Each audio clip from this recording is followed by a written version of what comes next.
Hi, this is Angie Fester. Unfortunately, I was unable to convince one of my family members to help assist me in role playing for the disciplinary meeting that I would hold with a staff member. So, what I thought I would do instead is give 3 tips of what to do and not to do, and then also to talk through a meeting that I actually had to have with one of my staff members. For 3 things to do, first of all, I always like to write down what I'd like to say during these meetings ahead of time. Sometimes in the heat of the moment, and depending on if you're nervous, it's nice to have notes to reference so that you're making sure you hit all the points that you like to with the staff member. Don't write it down and read it word for word, but have little footnotes there that you can make sure you hit the points, like I mentioned, and address what you need to with the staff member. Also, what I like to do is have a copy if there's any policy that I'm referencing when I'm meeting the staff member. I like to have a copy of the policy. I tend to highlight the policy. Also, when it comes to if there's any discipline that's involved in this meeting, I would also have a copy of the discipline track and really let them know where they are in the track, what next steps are. And then lastly, you always want to make sure you document. Anytime it may need to go further or if HR becomes involved, they're going to ask you for your documentation. I tend to send an email to the staff member if I'm doing verbal coaching, just, kind of saying, here's what we discussed. I send them an email and then I copy the email and print it off and put it in their file. 3 things of what not to do when you're having these meetings. First of all, I would say make sure you don't assume you know all the facts. I've had a couple of times where I've kind of met with the employee and asked for their side or, use the words, help me understand better. And sometimes hearing some of the tidbits that they bring or some of the facts kind of changes my thoughts on some things. So always kind of making sure you hear their side. Like they say, there's 2 sides to a story. My second tip of what not to do, sometimes if you've been really working with a staff member or something that they've done is very egregious, it's easy to become frustrated with them or almost to the point, depending on what they say. I've had where staff have blamed me as a leader for their actions, and it's hard not to kind of be insulted or get frustrated or angry. You want to stay kind of neutral. I've had times where maybe it was a heated discussion where, obviously didn't let my emotions get the best of me during the meeting, and maybe after the meeting, went out, called a close friend or a coworker, and just vented a little bit. But during the meeting, you always want to stay very level-headed. Again, these are sometimes can be challenging conversations. And the last one I would say is, don't be afraid to have these meetings. When I was new in leadership, I dreaded having to have these conversations and sometimes maybe put off having them. Not having them when I should have. I've left things go on longer than they need to be. And then, you're addressing, for the last 3 months you've been doing such and such. They are, when you have your first meetings like these, they are awkward. But they are something really that you need to have.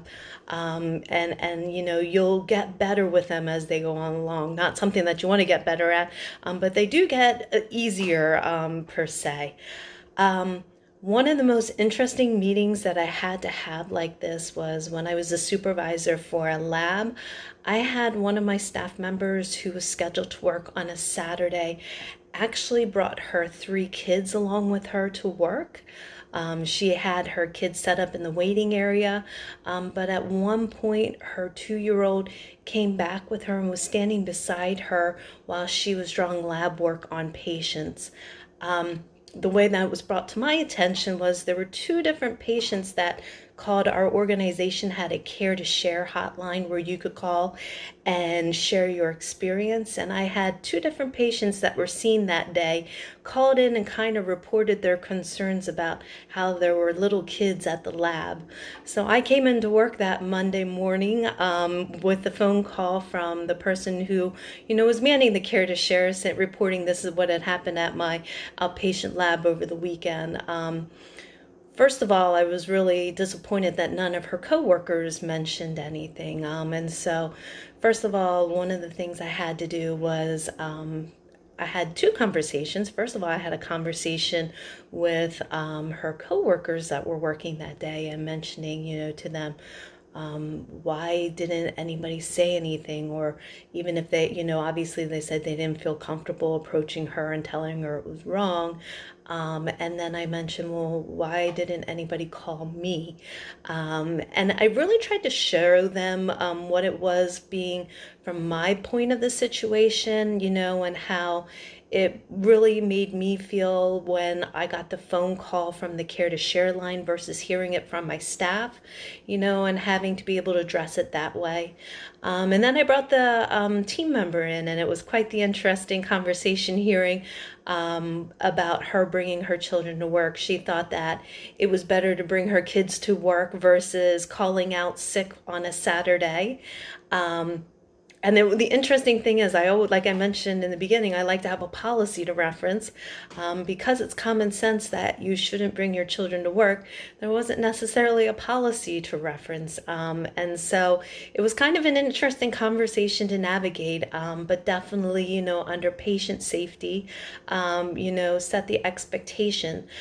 Something that I had to do with this particular meeting is there wasn't a resolution right after I had the conversation with her and got the facts and the why, and that, at the end of this meeting, I told her I appreciated her giving me her side of the story and helping me understand the situation a little bit more, and why she thought it was okay to have a 2-year-old standing beside her as she's using a needle drawing blood work. Didn't necessarily say it in that tone, but and when I got finished with that, felt like I had enough facts.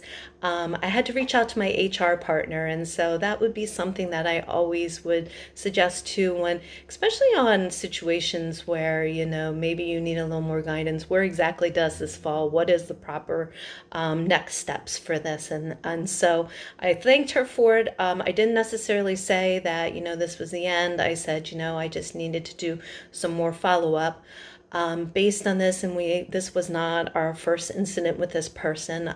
She actually ended up getting put on a performance improvement plan, which, if any of you are familiar with that, is really setting the expectations of this is what happens next, and what actions and what expectations you have. And that would be my other thing that I really would impress when you're having these conversations, is making sure that when the staff leaves, that they have a clear understanding. What is the expectation? What are you hoping to see? If you're addressing lateness, it's that they're going to be arriving at work on time, or if it's a performance, be as clear as you can. I always like to take away the I don't know excuse from staff members. Clearly state out, and I always, like I mentioned, have some kind of a documentation. Starting today, you're going to get to work on time. Starting, immediately, your children will not be coming with you to work. And that would be the second component. What is the expectation and what is the timeline? Are you expecting these actions to take place immediately? Are you giving them a little bit of leeway? Maybe there might be some more educational opportunities that they need to take.